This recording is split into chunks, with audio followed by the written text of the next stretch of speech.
အားလုံးပဲမင်္ဂလာပါရှင်ဒီနေ့တော့စိုက်နေမှာသွားစားလို့ရှိရင်အရန်ကြိုက်လို့ချက်စားတတ်ချင်နေတဲ့ဟင်းလေးတစ်ခုကိုချက်တက်သွားတယ်အားလုံးလည်းသိအောင်လို့ပြန်လည်ပြပေးပါမယ်ရှင်ဒီဟင်းလေးကချက်ရတာလွယ်ပြီးတော့လုပ်ရတာလည်းလွယ်ပါတယ်ပေါင်းပစ္စည်းလေးတွေကလည်းရိုးရှင်းပါတယ်ဒီဟင်းကိုရုံးကအမတယောက်ကကိုယ်တိုင်ချက်ပြမှာပဲချက်တက်သွားပြီးတော့ကိုယ့်ကိုချက်စားကြည့်ရောလေအရန်စားလို့ကောင်းလို့စိုက်လက်ရအတိုင်းဖြစ်နေတဲ့အတွက်ကြောင့်အားလုံးကိုလည်းပြန်မပေးရဖြစ်ပါတယ်ပထမဦးဆုံးချက်ရည်ပုံသားလေးကိုဒီလိုမျိုးလေး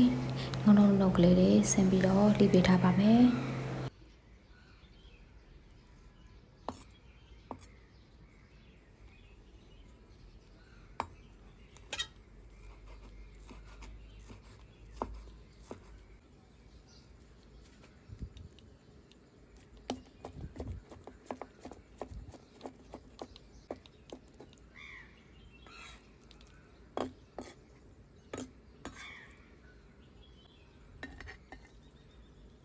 ချက်သားလေးတွေကိုဒီလိုလုပ်ပြရတဲ့ခါကြလို့ရှင်เนาะစားလေးငယ်ထည့်ပြီးတော့နေပြီးတော့နှာထားလိုက်ပါမယ်ချက်သားလေးနှာထားတဲ့အချိန်မှာဒီမုံညင်းစိမ့်ချင်လေးကိုအနှဲငယ်ကိုဒီလိုမျိုးလေးလှီးပြီးတော့ထားလိုက်ပါမယ်ပြီးရင်တော့ခဲညင်သီးလေးနှလုံးလောက်ကိုအစီလေးထော့ရေစင်အောင်စေနုံနဲ့လှီးပြီးတော့ထားလိုက်ပါမယ်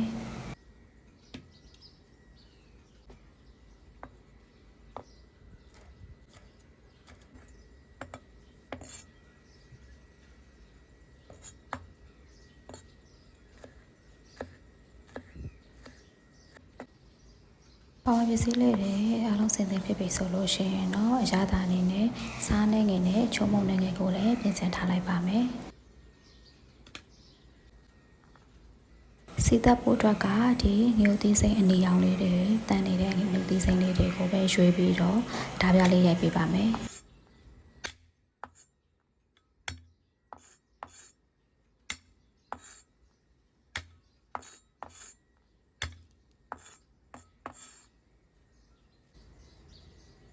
ဒီဟင်းရဲ့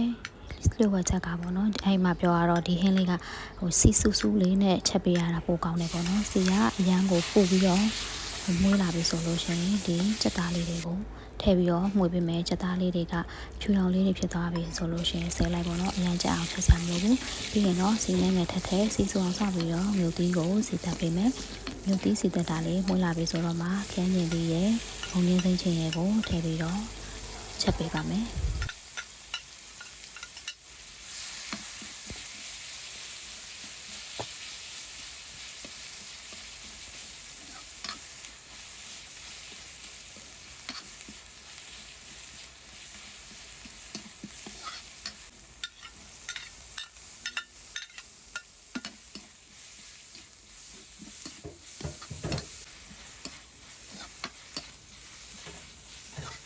မုံညင်းစိမ့်ချင်လေးတွေလည်းထည့်ပေးပြီးမိုးလာပြီဆိုရင်တော့ဒီချက်သားလေးတွေကိုထည့်လိုက်ပါမယ်ဒီဟင်းကချက်ရတာအရမ်းမြန်ပြီးတော့အချိန်လုံးဝပေးစရာမလိုတဲ့ဟင်းတစ်ခွက်ပေါ့နော်ပြီးတော့သူ့ရဲ့မုံညင်းစိမ့်ချင်ရဲ့အရေးလေးတွေပေါ့ချင်းတဲ့အရေးလေးတွေကိုလည်းထည့်ပြီးတော့ချက်ပေးရပေါ့အဲ့တော့ဒီဟင်းရဲ့ရတာလေးကချင်းကလေးနဲ့လည်းစားလို့ကောင်းတယ် green ရှင်းပြီးတော့အရသာရှိတဲ့ဟင်းတစ်ခွက်ဖြစ်တယ်စီလဲနေတာဖြစ်တဲ့အတွက်ကြောင့်ကျမကြီးလည်းညီညွတ်ပါတယ်ဒီလိုမျိုးဟင်းလေးဆိုလို့ရှိရင်စားကန်လေးမှာချက်လိုက်ပေါ့နော်အရန်စားကောင်းပြီးတော့ထမင်းမိန်တဲ့ဟင်းတစ်ခွက်ဖြစ်ပါတယ်အားလုံးလည်းအဆင်ပြေကြမယ်လို့ထင်ပါတယ်ရှင်ဒီလိုဆိုရင်တော့နောက်ဗီဒီယိုသစ်တွေမှာပြန်ဆောင်ကြမယ်နော်